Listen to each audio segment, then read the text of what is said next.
బిర్యానీ ప్రియులందరికీ స్వాగతం సుస్వాగతం. బిర్యానీ అంటే ఒక వ్యసనం అనుకునే వాళ్ళకి ఈ వీడియో. ఇది చికెన్ దమ్ బిర్యానీ చేసే విధానం ఎలాగో చూద్దాం. ఇవన్నీ నేను చూపిస్తున్నట్టు ఈ ప్లేట్లో ఉన్న మసాలాలన్నీ బాగా మెత్తగా మిక్సీ పట్టించి చికెన్ని మ్యారినేట్ చేసుకోవాలి. అలా మ్యారినేట్ చేసుకున్నది ఒక గంట సేపు పక్కన పెట్టుకోండి. అండ్ ఇలా బాగా ఆనియన్స్ బాగా డీప్ ఫ్రై చేసుకోండి. ఇప్పుడు ఎసెట్లో ఏమేం వేసానో చెప్తా. ఒక దాల్చిన చెక్క, ఒక యాలుక్కాయ, కొంచెం పుదీనా, కొంచెం కొత్తిమీర, ఒక బిర్యానీ ఆకు. ఇవన్నీ వేయడం వల్ల రైస్లోకి కొంచెం స్పైసీనెస్ అనేది దిగిద్ది. ఈ basmati rice 1 hour before soak చేసుకొని ఇలా 3 ఉడికించుకొని పక్కకు తీసుకోవాలి.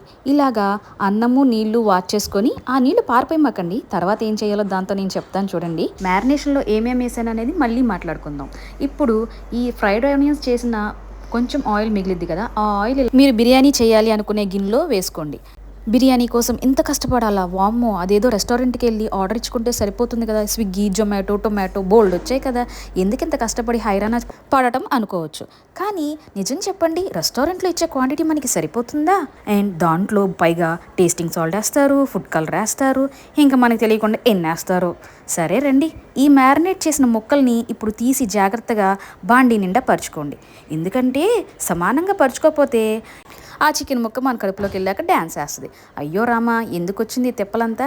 సో జాగ్రత్తగా బాండీ నిండా జాగ్రత్తగా పరుచుకోండి. ఈ మ్యారినేషన్లో ఏమేమి వేసానో చెప్పనా? ఇప్పుడు నేను చూపించిన ఇందాక ప్లేట్లో చూపించిన బిర్యానీ దినుసులు అన్నీ మెత్తగా మిక్సీ పట్టించి ఉప్పు, కారం, పసుపు, పచ్చిమిర్చి, పుదీనా, కొత్తిమీర, ఒక పెద్ద నిమ్మకాయ సైజ్ అంతా జ్యూసు, అలాగే చిన్న ప్యాకెట్ పెరుగు, 200 గ్రాముల ఆయిల్ కూడా కలుపుకోవాలి. మ్యారినేట్ చేసేటప్పుడే వేసుకోవాలి. నేను చూపించే క్వాంటిటీ 2 కిలోస్ ఆఫ్ చికెన్ కండి. ఇందులో జాయింట్స్, పెద్ద పెద్ద ముక్కలు, ఇంకా అది మన ఇష్టం, ఎలా కొట్టించుకుంటే అలా కొట్టించుకొని తెచ్చుకోవచ్చు. మన కడుపులోకి వెళ్ళాలంటే కంటికి ఇంపుగా కనపడాలి కదా, సో ముక్క ఎంత పెద్దగా ఉంటే మనకు అంత బాగా తినాలనిపిస్తుంది అనమాట. బిర్యానీ తినాలి అనే ఆలోచన వెనకమాల ఎన్ని బాధలు, ఎన్ని కష్టాలు, ఎన్ని అమ్మాయిలు, ఎన్ని అప్పులు, ఎన్ని టార్చర్లు, ఎన్ని టార్గెట్లు ఉన్నా బిర్యానీ అనగానే చాలు మన మైండ్లో ఉన్న ఆలోచనలన్నీ బ్లాంక్ అయిపోయి ఓన్లీ ఫుడ్ మాత్రమే కనిపిస్తుంది. నేను చూపిస్తున్నట్టు ఇలా లేయర్కి అలా ఒక గరిటెడు నెయ్యి, కొంచెం ఫ్రైడ్ ఆనియన్స్, కొత్తిమీర, పుదీనా లేయర్ బై లేయర్ వేసుకున్నారనుకోండి, ఆహా, ఇంకా మొక్క ఉండిద్ది. చికెన్ మొక్క అద్భుతం, అంతే, ఇంకో మాటే అవసరం లేదు అసలు. అయినా ఒకసారి అలా చేసి చూడండి, దెబ్బకి మీ ఇంట్లో వాళ్ళందరూ మీ అనమ్మాలు పడి మాకు నేర్పించు లేదా మాకు చేసి పెట్టు అని మన బిర్యానీకి అడిక్ట్ అయిపోవాల్సిందే. అట్టుంటుంది మనతోటి, చూసారా? ఎలాగో బిర్యానీ చేశాక ఇవన్నీ ఎత్తి పారేస్తాం, ఎందుకు వచ్చిన గోల, ఈ కొత్తిమీర పుదీనా ఎందుకు వచ్చింది చెప్పండి అనుకోవద్దు. అసలు రుచి, ఫ్లేవరు అంతా దాంట్లోనే ఉంటుంది. అండ్ నేను చేసిన స్టైల్లో చేస్తే మీకు అసలు ఆ కొత్తిమీర పుదీనా కూడా కనిపించకుండా మెత్తగా ఉడికిపోద్ది.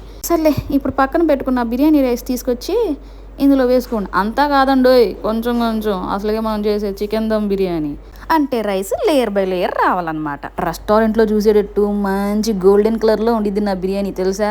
నేను ఎలాంటి ఫుడ్ కలర్స్ వేయను, ఎలాంటి సాఫ్రాన్ మిల్క్ వేయను. సాఫ్రాన్ అంటే ఏంటంటారేమో, అదే కుంకుమ పువ్వు కాశ్మీర్లో తప్ప ఎక్కడా దొరకదంటారు. ఇప్పుడు ఏంటో ఎక్కడెక్కడో చిన్న చిన్న ప్యాకెట్లు, చిన్న చిన్న కొట్లు కూడా దొరికేస్తాం. అది నిజమైందో డూప్లికేటు కల్తీదో ఏం సచ్చిందో ఏం పాడు. అందుకనే నేను ఏమీ వేయకుండా న్యాచురల్గా చేస్తానన్నమాట. న్యాచురల్గా అనుకో, ఆర్గానిక్, ఇంకేంటో కొత్తగా పేర్లు పెడుతున్నారు కదా, అదనమాట. సో ఇలా నేను ఒక 3 లేయర్స్ వేద్దాం అనుకుంటున్నాను. ఇలా వేసుకున్న ప్రతి లేయర్కి నెయ్యి, కొత్తిమీర, ఫ్రైడ్ ఆనియన్స్, పుదీనా, ఇంకా చెత్త ఎక్కువ కావాలనుకున్న వాళ్ళు ఇంకా స్పైసెస్ వేసుకోవచ్చు, జీడిపప్పులు వేసుకోవచ్చు. అవును, రైస్ క్వాంటిటీ చెప్పకుండా బిర్యానీ మొదలు పెట్టేశాను ఏంటి అని తిట్టుకోమాకండే, ఎందుకంటే నా వీడియో బిర్యానీ చేయరు కదా, అందుకనే చివరిలో చెప్దామని. నేను 2 kgs ఆఫ్ చికెన్ అని చెప్పాను కాబట్టి మొక్క బాగా ఉండాలి, రైస్ తక్కువ ఉండాలనుకునే వాళ్ళు 1.5 kg వేసుకోండి. లేదు 2 సరి సమానంగా ఉండాలనుకునే వాళ్ళు 2 kgలు వేసుకోండి. ముక్కలు మ్యారినేట్ చేసేది నేను మధ్యలో ఎందుకు చెప్పానంటే, ఆల్మోస్ట్ ఇప్పుడు అందరికీ మ్యారినేట్ చేయడం గురించి తెలుస్తుంది. అందుకనే నేను మోస్ట్లీ తెలిసే ఉంటుంది కదా అనే ఉద్దేశంతో నేను చెప్పలేదండి. అండ్ ఇంకో విషయం ఏంటంటే, అలా మధ్యలో చెప్తేనే కదా నా వీడియో పూర్తిగా చూసేది మీరు. వారం అంతా కష్టపడేది ఆదివారం వచ్చే ఒక్క సెలవు కోసం అన్నట్లు అన్ని దరిద్రాలు, అన్ని లీవ్లు ఎన్ని ఉన్నా సండేకి ఉన్న స్పెషలే వేరు. సో ఒక స్పెషల్ డేని ఎట్లా స్పెషల్ బిర్యానీతో కానిచ్చేద్దాం. ఇది చేసుకోవడానికి 3 hours పట్టిద్ది. సో మీరు ఒక మూవీ స్టార్ట్ చేసేసుకొని ప్యారలల్గా బిర్యానీ కూడా చేసేసుకోవచ్చు. అదేంటి, సినిమా చూస్తూ బిర్యానీ తింటే బాగుంటుంది కదా, మీరేంటి రివర్స్లో సినిమా అయిపోయాక బిర్యానీ తినమంటున్నారు అంటే? బిర్యానీ తినేటప్పుడు కాన్సన్ట్రేషన్ దేని మీద ఉండకూడదండి, మనం తినే ప్లేటు ఫుడ్ అంతే, అది ఆస్వాదిస్తూ తినాలి.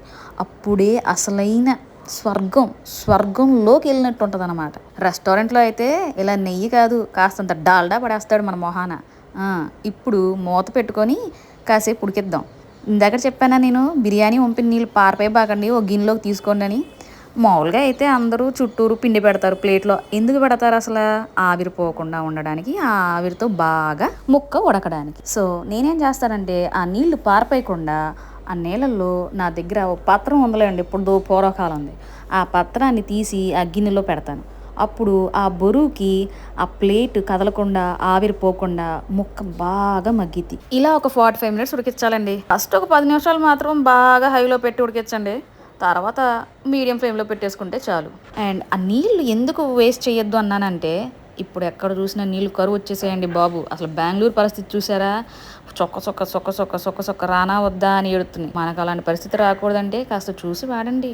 Save water. చెప్పడం ఈజీయే, చేయడం కష్టం, కానీ ట్రై చేయండి. అబ్బా, కళ్ళతోనే సగం ఆకలి తీరిపోయేటట్టుంది. చూసారా నా బిర్యానీ? అది golden colour, natural golden colour.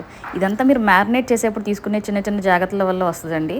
ఆ మ్యారినేట్ చేసేటప్పుడు ఆయిల్, పసుపు నేను చెప్పిన క్వాంటిటీస్లో కొంచెం కొంచెం వేసుకోండి. ఖచ్చితంగా కలర్ వస్తుంది. మీరు ఎలాంటి extra food colours, saffron milk అలాంటివి ఏమి వేయక్కర్లేదు. బిర్యానీ ఇలా పొగలు కక్కుతున్నప్పుడే తినాలండి. అప్పుడే దాని అసలైన రుచి తెలుస్తుంది మీకు. నీదేం పోయిందిలే, పొగలు కక్కే తినమంటావు, ఇంకేదైనా తినమంటావు, అలా తిని మన నోరు మూతు కాల్చుకోమంటావా అంటే కొన్ని వేడిగానే తినాలండి. అలా కాలుతూ ఉండగా తింటూనే రుచి వేరు. మీరు చూడండి, బిర్యానీ ఆరిపోయాక ఎలా ఉంటుందో, వేడివేడిగా తిన్నప్పుడు ఎలా ఉంటుందో మీకే డిఫరెన్స్ తెలుస్తుంది. ఖచ్చితంగా 4 ముద్దలు తినేవాళ్ళు పళ్ళెండు తింటారు. ఒక ఆదివారం చూసి స్పాట్ ఫిక్స్ చేసి అందరినీ కూర్చోబెట్టి ఈ బిర్యానీ పెట్టండి, అంతే మీ చేతి వంటకి ఫ్లాట్ అయిపోతారు. నా వీడియో చూసి వెళ్ళిపోవడం కాకుండా కాస్త ఇది ట్రై చేసి నిజంగా ఎలా ఉందో చెప్పాలి, ఓకేనా? కళ్ళతో ఆస్వాదించేసేసి కళ్ళతో ఆకలి తీర్చేసుకోమాకండి. ఇంట్లో కూడా వండుకొని రుచిగా తినండి. ఈ బిర్యానీకి రైతా బెస్ట్ కాంబినేషను. ఇంకా అడిషనల్గా ఏం కర్రీ అవసరం లేదండి. లేదు ఇంకా మాకు స్పైసీగా కావాలి అనుకుంటే దీంట్లో చికెన్ కర్రీ వేసుకొని తినచ్చు. నా కబుర్లు, నా రెసిపీస్ ఇంకా చూడాలి, ఇంకా తెలుసుకోవాలి అనుకుంటే ప్లీజ్ సబ్స్క్రైబ్. Thank you.